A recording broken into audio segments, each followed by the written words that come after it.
ఆంధ్రప్రదేశ్ పునర్విభజన చట్టం 2014ను సవరిస్తూ కేంద్ర ప్రభుత్వం ప్రవేశపెట్టిన బిల్లుకు లోక్సభ బుధవారం ఏకగ్రీవంగా ఆమోదం తెలిపింది.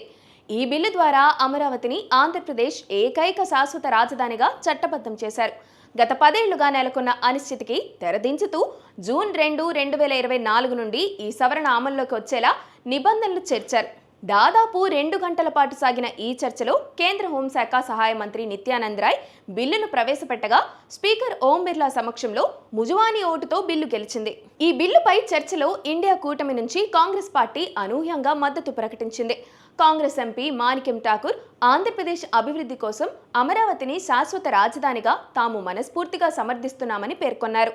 బెంగళూరు, చెన్నై, హైదరాబాద్ నగరాల తరహాలో అమరావతిని అభివృద్ధి చేయాలని, అదే సమయంలో విశాఖపట్నం, తిరుపతి, కర్నూలు వంటి ప్రాంతాలను కూడా విస్మరించకూడదని సూచించారు.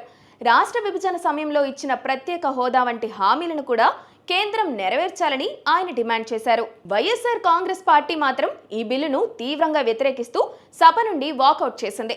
పార్టీ ఎంపీ మిథున్ రెడ్డి అమరావతి పేరుతో గత ప్రభుత్వం ఇన్సైడర్ ట్రేడింగ్ పాల్పడిందని ఆరోపించారు.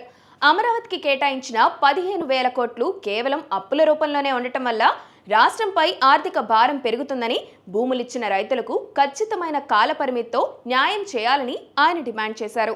BJP MP CM Ramesh, TDP సభ్యులు ఈ బిల్లును చారిత్రాత్మకమైనదిగా అభివర్ణించారు.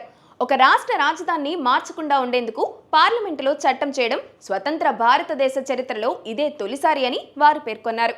సమాజ్వాదీ పార్టీ నేత ధర్మేంద్ర యాదవ్ వంటి వారు కూడా విశాఖపట్నం వంటి నగరాల అభివృద్ధి గురించి ప్రస్తావించినప్పటికీ బిల్లు ఆమోదానికి అడ్డంకులు కలగలేదు. ఈ బిల్లు గురువారం రాజ్యసభ ముందుకు వెళ్తుంది. అక్కడ కూడా లాంఛనంగానే పాస్ అవుతుంది. తర్వాత రాష్ట్రపతి ఉత్తర్వులు జారీ చేస్తారు.